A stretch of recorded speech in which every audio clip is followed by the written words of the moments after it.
हम अंबेडकर जी की स्टैचू से सारे एमपी शांति से पार्लियामेंट हाउस जा रहे थे।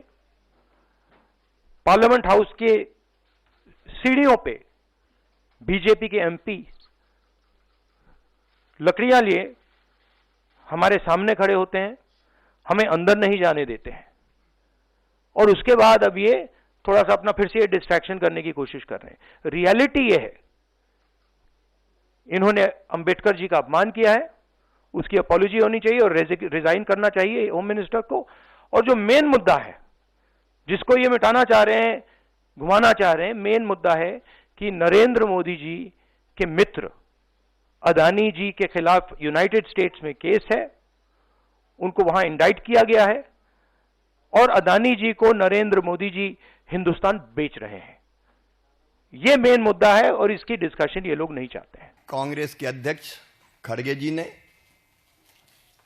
और राहुल गांधी जी ने प्रेस कॉन्फ्रेंस की थी। हम सोच रहे थे कि वो संसद में उनके द्वारा किए गए कुकृत्य की, पाप की क्षमा मांगेंगे, लेकिन उन्होंने क्षमा नहीं मांगी। मुझे तो समझ में नहीं आया कि उन्होंने प्रेस की क्यों। उस प्रेस से भी उनका अहंकार झलक रहा था। आज मेरा मन भारी है, व्यथित है, पीड़ा से भरा हुआ है। मैं 1 दर्जन बार या तो लोकसभा का या विधानसभा का सदस्य रहा हूं। मैंने विधानसभा में भी और संसद में भी, चाहे माननीय सांसदगण हो या विधायकगण हो, उनके आचरण को देखा है, उनके व्यवहार को देखा है। लेकिन आज जो कुछ संसद में हुआ उसकी कल्पना भी नहीं की जा सकती। अशालीन, अशोभनीय, उदंड और गुंडागर्दी से भरा व्यवहार, जिसकी सभ्य समाज कल्पना नहीं कर सकता।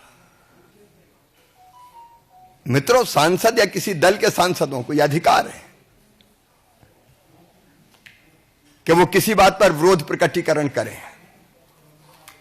कांग्रेस भी कई दिनों से विरोध प्रकट कर रही थी। मकर द्वार पर उनके सांसद इकट्ठा होते थे,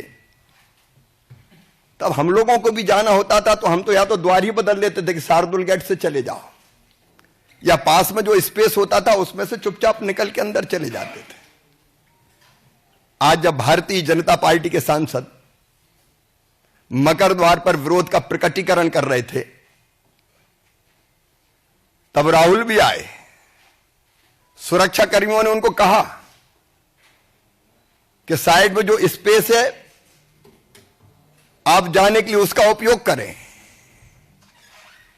लेकिन जानबूझकर, सोच समझकर राहुल गांधी हमारे सांसदों के बीच में पहुंच गए।